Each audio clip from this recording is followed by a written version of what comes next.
Makapala natin ang LRT. Nandito tayo ngayon sa Libertad. Mag-a-apply lang tayo ng trabaho mga tol. So, bali pa ba na tayo ng Libertad Station mga tol. Magtanong na tayo dito sa baba.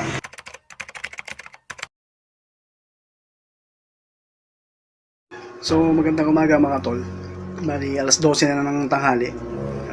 Ngayong umaga, napaka-importante ng lakad natin ngayon. Ngayong umaga tol, mag-a-apply tayo. Mag-a-apply tayo ng trabaho ngayon. First time pa lang natin pupuntahan yung lugar. Bali, ang instruction sa atin, babiyahe tayo ng Libertad Station. Ang first step, pumunta muna tayo ng Monumento LRT Station. From LRT Station to Libertad Station. Ang sabi doon, pag nasa Libertad Station na tayo, pag nasa baba na tayo, may 7-Eleven daw doon. Tapos nandun daw yung jeep na biyaheng Evangelista. Bali, first time natin pupuntahan yung lugar. Yung agency, hanapin natin doon. Yung applyan natin. Kaya, napaka-challenging din ito para sa akin. Dahil hanapin ko pa yung lugar. Pero okay lang. Dahil, syempre, naghahanap tayo ng trabaho. Kaya, hindi natin kailangan mag-inarte. Kailangan natin ng trabaho. So, okay tol. Pero bago tayo bumae, reminders muna. Siyempre bago tayo sumabak sa biyahe, bago tayo lumabas, huwag natin kalimutang magdala ng sandata natin. Napaka-importante nito. Dahil para tayong sasabak sa digmaan. Kaya hindi tayo pwedeng walang dala. Kailangan natin ng face mask at face shield. Sa napapansin ko ngayon mga tol, halos wala nang gumagamit ng face shield. Pero para sa akin, napaka-importante nito. Mas safety siguro tayo kung gagamit tayo nito. Malaki natutulong nito para hindi tayo basta-basta kapasok ng virus. Okay tol, tapusin na natin itong intro. Tapos bumahin na tayo. Okay tol, huwag natin patagalin. Let's go!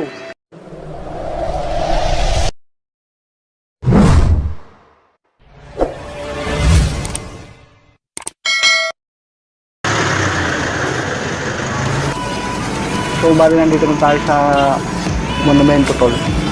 Kabababa lang natin ng jeep na galing Malabon. Bali sasakay tayo ng LRT. Dinerecho na tayo doon. Kaya huwag natin patagalin. Let's go! Go! Go! Go! So bali nandito tayo sa Monumento LRT Station mga tol. At mabilis din tayo nakasakay. Bali nakalagay na address sa applyan natin. Bali, bababa tayo ng Libertad Station. Bali, first time pa lang natin pupuntahan yung lugar.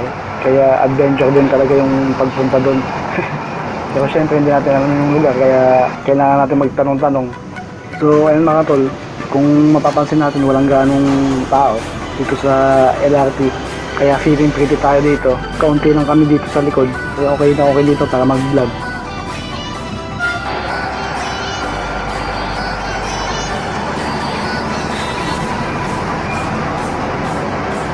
At nandito na tayo mga tol.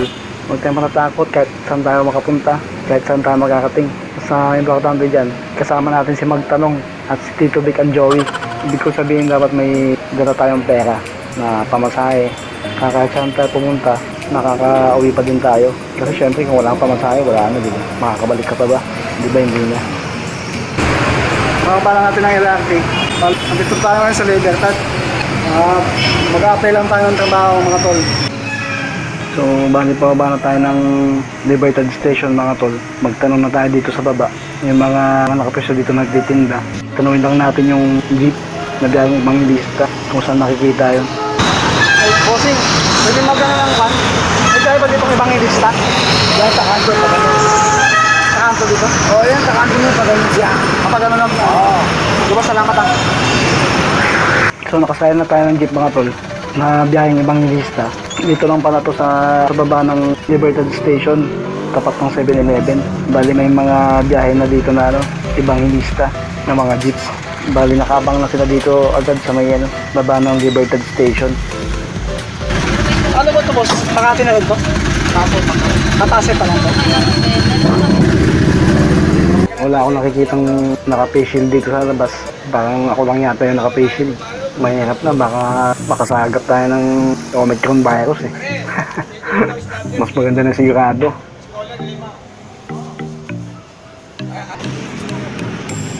So ayun na mga tol, kababa lang natin ng jeep.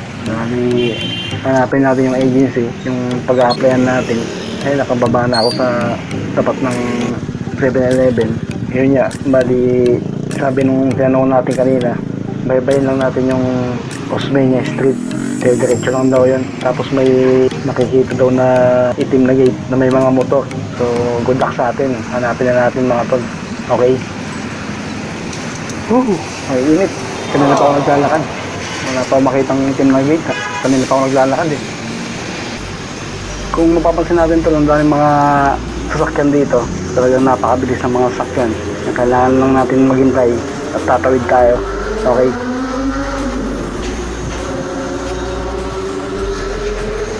Liligaw na yata tayo mga tol. Sabi ng tinanungan natin, itim na gate daw.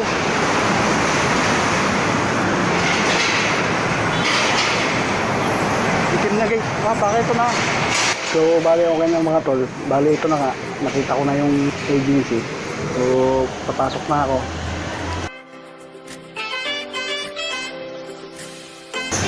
Nasira kasi ito siya. Hindi mo na second. Wala bang seconds yan?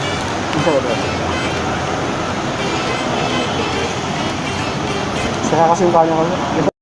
Yung control siya. Maligtad. Ayan. HR Simon. So, screenshot ko na lang. So, okay na mga tol. Nakapasa na ng resume at mga requirements. Bali, nag-exam din ako. Ayun, okay naman. Pati interview, tapos na rin. Bali, ang gagawin natin nito, maghihintay na lang ako ng go signal kung kailan ako mag-start. Kaya, hintay-hintay lang tayo. Nakasakay na tayo ng LRT. Pabalik na tayo ng Monumento. Nabuto tayo ng 4:30 ng hapon. Tapos din yung pag-apply natin.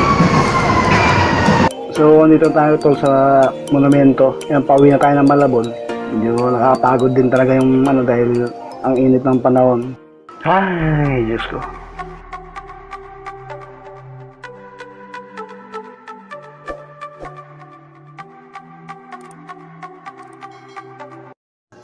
So ayun na mga tol.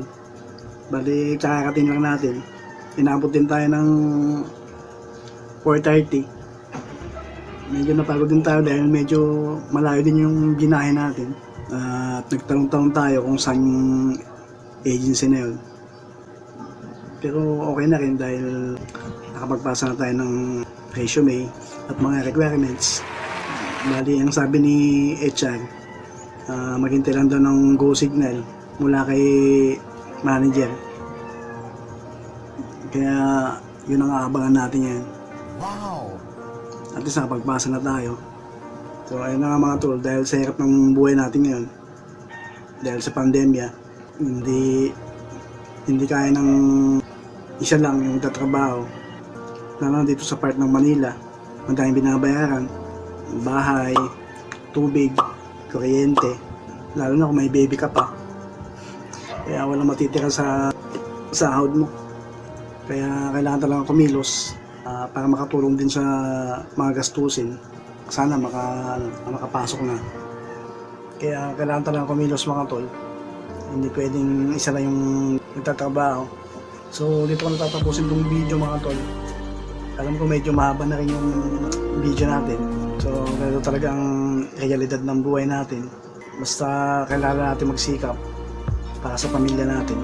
Palagi tayo mag-iingat mga tol. Lalo na kung lalabas tayo ng bahay. Face mask at face shield. Huwag kalimutan yung suot. Especially kung lalabas tayo. So salamat at tinapos mo hanggang dulo. Huwag mo na rin kalimutan mag-subscribe. At i-click yung notification bell para lagi kang updated. Salamat. Kamay sa balikat. And peace out.